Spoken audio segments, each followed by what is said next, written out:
नमस्कार। आज हम एक बहुत ही खास किताब की समीक्षा पर बात करने वाले हैं। गौर गोपाल दास की वन लाइफ टू लिव। लेखक तो खैर जाने माने हैं ही, इंटरनेशनल मोटिवेशनल स्पीकर, आध्यात्मिक गाइड, और उनकी बातें खासकर यूथ में, प्रोफेशनल्स में काफ़ी रेजोनेट करती हैं। तो हमारे पास इस किताब की एक समीक्षा आई है और आज हम इसी में से समझने की कोशिश करेंगे कि वो कौन से मुख्य सबक हैं, क्या नुक्ते हैं जो ये किताब सामने रखती है। समीक्षा का सार, मतलब जो निचोड़ है, वो यही लगता है कि भाई जिंदगी एक ही है, कोई ड्रेस रिहर्सल तो है नहीं। तो बड़ा सवाल ये है कि इसे जिया कैसे जाए, मतलब सार्थक कैसे हो, खुशी कैसे मिले, संतुलन। समीक्षा इशारा करती है कि किताब शायद इन्हीं सवालों के जवाब ढूंढने में मदद करती है।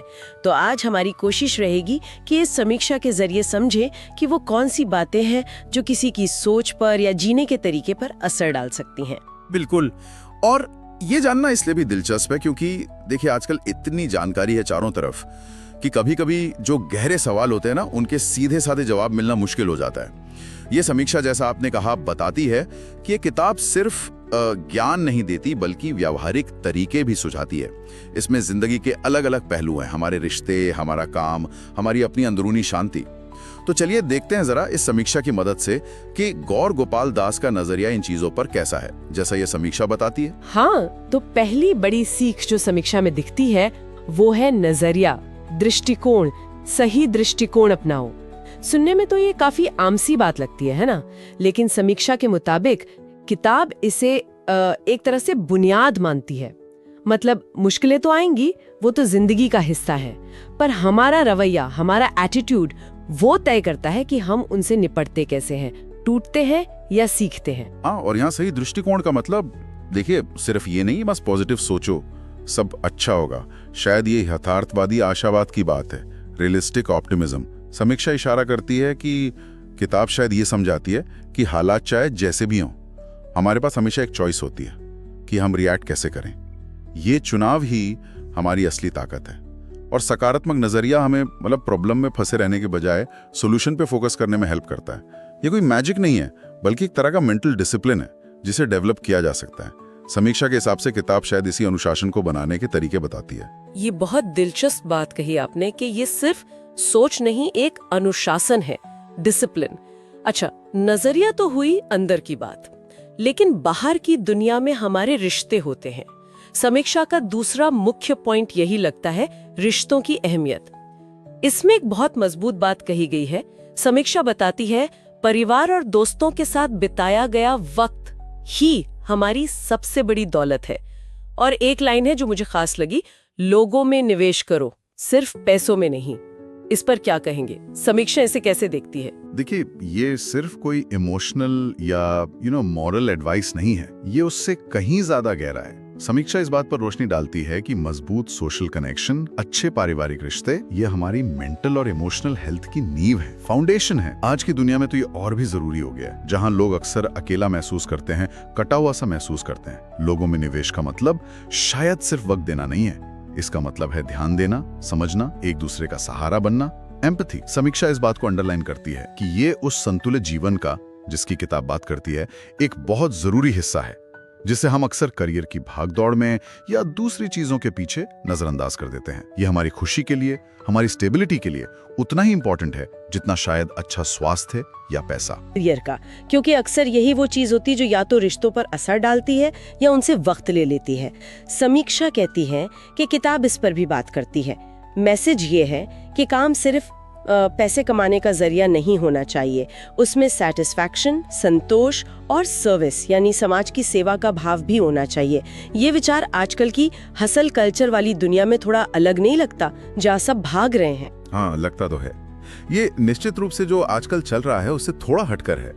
समीक्षा के अनुसार किताब इस बात पर जोर देती है कि जब हमारे काम में हमें कोई पर्पस दिखता है, कोई उद्देश्य, जब हमें लगता है कि हम सिर्फ अपने लिए नहीं कमा रहे हैं बल्कि किसी बड़े मकसद में कंट्रीब्यूट कर रहे हैं, तो उससे जो संतुष्टि मिलती है वो पैसे या ओहदे से मिलने वाली संतुष्टि से कहीं ज्यादा गहरी होती है। और सेवा का भाव का मतलब सिर्फ चैरिटी करना नहीं है, बल्कि ये सोचना कि हमारा काम, चाहे वो कुछ भी हो, वो दूसरों की जिंदगी में क्या पॉजिटिव वैल्यू ऐड कर रहा है। समीक्षा इशारा करती है कि ये सोच काम को बोझ समझने के बजाय उसे मीनिंगफुल बनाने में मदद करती है। अर्थपूर्ण। ये शायद उस खालीपन का जवाब है जो बहुत से लोग अपने प्रोफेशनल जीवन में महसूस करते हैं, सक्सेसफुल होने के बाद भी। ये काम में अर्थ खोजना, फाइंडिंग मीनिंग इन वर्क, ये वाकई बहुत अहम बात है। लेकिन अक्सर काम, रिश्ते, ये सब बाहरी जिंदगी की भागदौड़ में इंसान अंदर से थोड़ा खोखला सा महसूस करने लगता है। यहीं पर शायद वो आध्यात्मिकता या अंदरूनी शांति की जरूरत महसूस होती है। समीक्षा इस पर क्या कहती है? हाँ, समीक्षा इस पहलू को काफी महत्वपूर्ण मानती है। बिल्कुल। वो बताती है कि किताब ध्यान यानी मेडिटेशन और आत्मचिंतन यानी सेल्फ रिफ्लेक्शन जैसी प्रैक्टिसेस को सिर्फ कोई धार्मिक चीज की तरह नहीं देखती, बल्कि मेंटल और इमोशनल बैलेंस पाने के प्रैक्टिकल टूल की तरह पेश करती है। आज के समय में देखिए कितना बाहरी शोर है, सोशल मीडिया है, खबरें हैं, लोगों की एक्सपेक्टेशंस है। इस सब के बीच अपने अंदर की आवाज सुनना वो काफी मुश्किल हो गया है। हाँ, तो समीक्षा के मुताबिक किताब ये कहती है कि ध्यान हमें उस बाहरी शोर से थोड़ी देर के लिए हटने का मौका देता है और अपने विचारों को, अपनी भावनाओं को बिना जज किए बस देखने का मौका देता है, ऑब्जर्व करने का। और आत्मचिंतन, सेल्फ रिफ्लेक्शन, वो कैसे मदद करता है इसमें? आत्मचिंतन का मतलब है सिर्फ सोचना नहीं, बल्कि गहराई से अपने एक्सपीरियंसेस पर, अपने चॉइसेस पर, अपने रिएक्शंस पर विचार करना।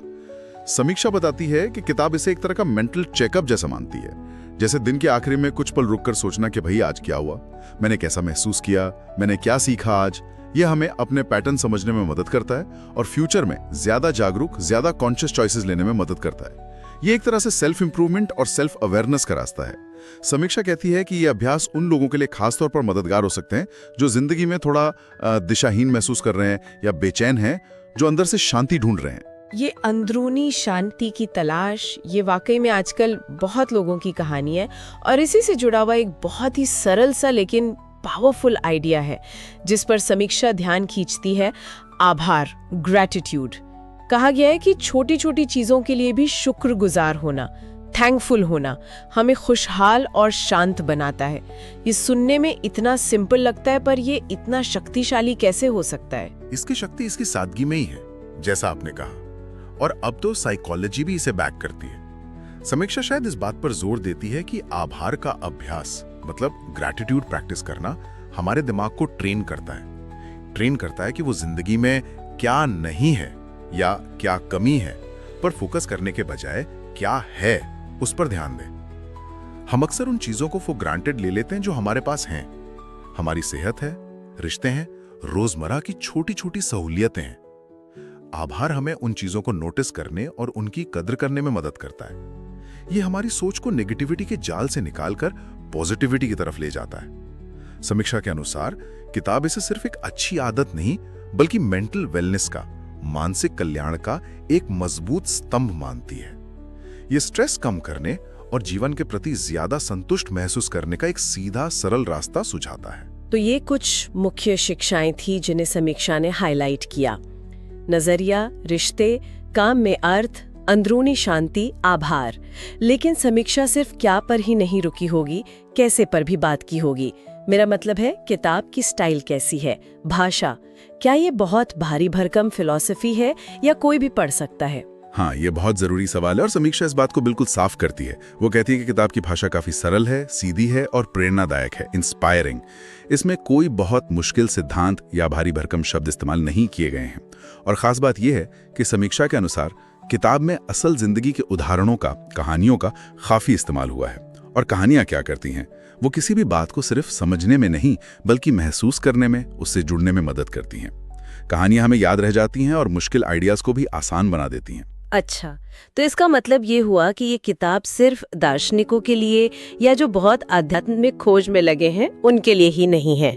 बिल्कुल नहीं है। समीक्षा यही कहती है। वो इसे हर उस इंसान के लिए उपयोगी बताती है जो अपनी जिंदगी को थोड़ा और बेहतर बनाना चाहता है, थोड़ा और सार्थक। चाहे वो कोई कॉलेज स्टूडेंट हो या कोई यंग प्रोफेशनल जो करियर में जमने की कोशिश कर रहा है, या फिर कोई अनुभवी बिजनेसमैन। समीक्षा के मुताबिक इसका मकसद सिर्फ इंस्पायर करना नहीं है, बल्कि सोचने के लिए नए पर्सपेक्टिव देना है और साथ ही अमल करने के लिए प्रैक्टिकल स्टेप्स भी देना है। ये एक तरह की हैंडबुक जैसी है जिसे आप अपनी रोजमर्रा की जिंदगी में यूज कर सकते हैं। तो अगर हम इस पूरी चर्चा को, इस समीक्षा के विश्लेषण को समेटें, तो सबसे बड़ा संदेश क्या लगता है आपको? ऐसा क्या है जो किसी को इस समीक्षा को पढ़ने या शायद फिर इस किताब को ही पढ़ने के लिए प्रेरित करे? मेरे ख्याल से जो सबसे बड़ा संदेश है वो तो किताब के टाइटल में ही छुपा है, वन लाइफ टू लिव, एक ही जिंदगी है जीने के लिए। ये एक रिमाइंडर है कि हमारे पास वक्त लिमिटेड है और ये जिंदगी बहुत कीमती है। समीक्षा इस बात पर जोर देती है कि इसे बस यूं ही गंवाना नहीं चाहिए, वेस्ट नहीं करना चाहिए। किताब, जैसा समीक्षा बताती है, हमें रुककर सोचने पर मजबूर करती है कि हम अपनी प्रायोरिटीज कैसे सेट कर रहे हैं, अपना वक्त, अपनी एनर्जी कहाँ लगा रहे हैं और क्या हम वाकई में वो जीवन जी रहे हैं जो हम जीना चाहते हैं। ये सिर्फ एक फील गुड किताब नहीं है, ये अच्छा बनो और अच्छा करो वाली सोच को बढ़ावा देती है, जिसमें बैलेंस हो, मीनिंग हो और पॉजिटिविटी हो, तीनों का मेल। ये बहुत ही मजबूत निचोड़ है। जीवन अनमोल है, इसे सार्थकता से जीना चाहिए। ये समीक्षा हमें गौर गोपाल दास की किताब के जरिए इसी अहम बात की याद दिलाती है और शायद कुछ रास्ते भी सुझाती है। बिल्कुल।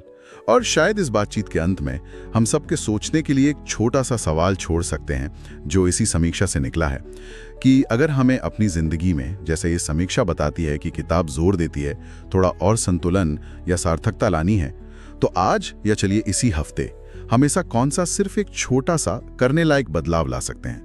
कोई बहुत बड़ा कदम नहीं, बस एक छोटा सा प्रयास। हो सकता है किसी अपने को फोन करना हो जिसे काफी दिन से बात नहीं हुई, या काम के बीच में बस 5 मिनट का ब्रेक लेकर गहरी सांसें लेना हो, या रात को सोने से पहले 3 ऐसी चीजें सोचना जिनके लिए हम शुक्रगुजार हैं। वो एक छोटा सा कदम, वो क्या हो सकता है? ये सोचने वाली बात है।